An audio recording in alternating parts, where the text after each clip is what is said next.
Okay guys, so this craft video will be an accompaniment to our intro to butterflies video and our merry moths. So there are a couple of different ways to do this. I'm going to show you one and show you some variations as we go, but it should be pretty easy. So first off, let's look at an example. So I just made this one. So the purpose of this is to show the Lepidoptera life cycle. So it can be butterfly, it can be moth. So it starts as egg, then there's larva of some kind, then there's the pupa and the adult. So if you would like to do the butterfly, it could be egg, caterpillar, chrysalis, butterfly. If you want to do the moth, it can be egg and caterpillar and cocoon and then the moth. There are a couple different ways to do this. So the first thing you need to do before you even let a student have this is to section it off into quadrants. So 4 equal parts. So let's do that real quick. Actually, I already did one, so we're just going to start with that. So I already put this into 4 quadrants. Now, depending on the age group that you're teaching, you could go ahead and use a yellow, either a crayon or a highlighter or a pencil. I use this pencil, and you can write out the words that you would like them to trace. Or you can write the different stages of the life cycle on your board and let them do it freehand. Now, because I did this for kinder, they obviously have a hard time writing. We're developing those writing skills, that dexterity. So I went ahead and did the yellow for them to trace. Now this one says eggs, larva, pupa, adult. You may want to write that or tell them to write that for older children, but for, well, there's the cat. For younger children, you may want to be more specific and say egg, caterpillar, whichever pupa you're going for, whether it be a cocoon or a chrysalis.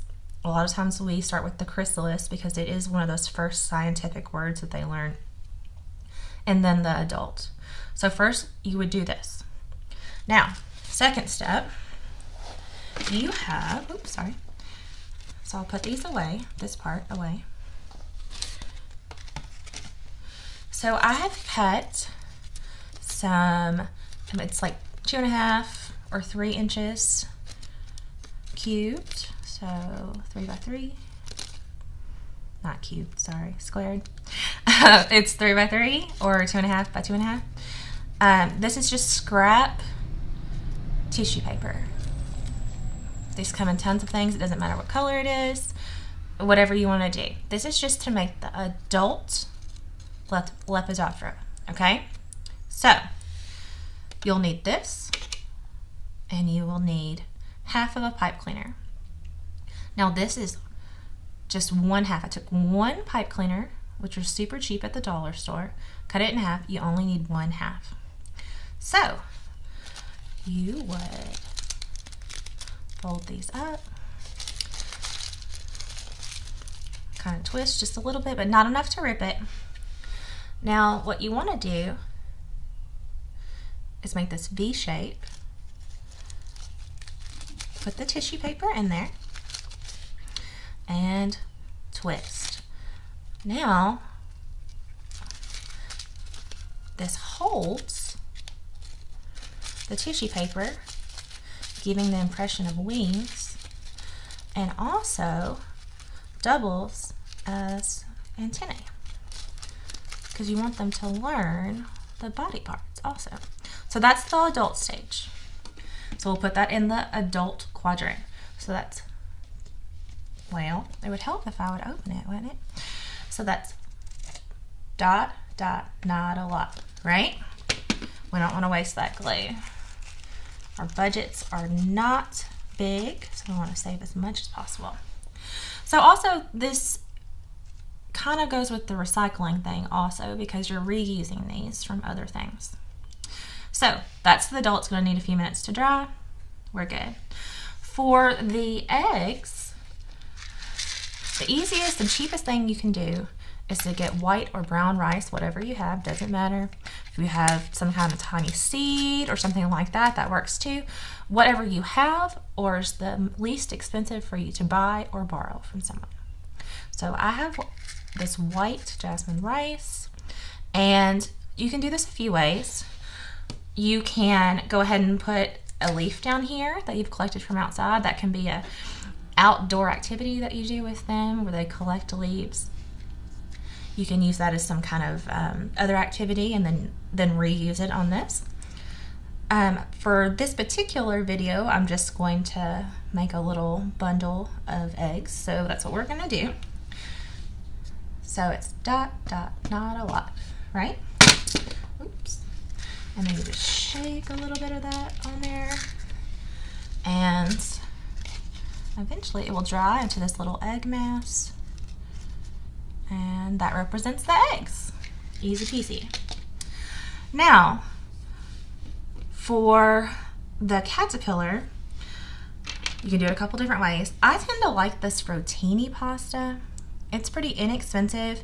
It also gives that wiggly shape, and it comes, this vegetable one comes in multicolors. So, this is what I'm going to use today. The cat is very curious.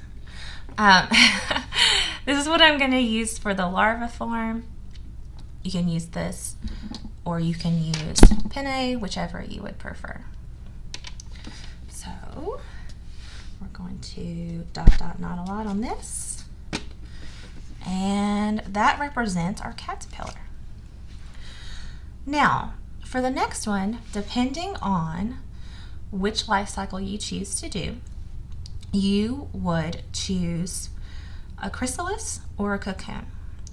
So, for the chrysalis, this shell macaroni is the perfect shape for a chrysalis. Now, we know that the chrysalis hangs from some kind of apparatus. They use silk to hang from like twigs, sticks, any kind of stable surface. So if you have any scraps around, or if you have picked up some of those tiny little twigs while you were out getting those leaves, you could use that. I'm going to use this. I happen to have it laying around the house because that's really what matters. And dot, dot, not a lot. So you'll put that down to represent stability. And then because I chose to do butterfly, we're going to use macaroni for the chrysalis. Now, if you were to do a moth, depending on what kind of moth that you decide to do, you could use the penne for the pupa case, or you could use, really, you could use any of these three. And then if you're deciding to do a silk moth, if you need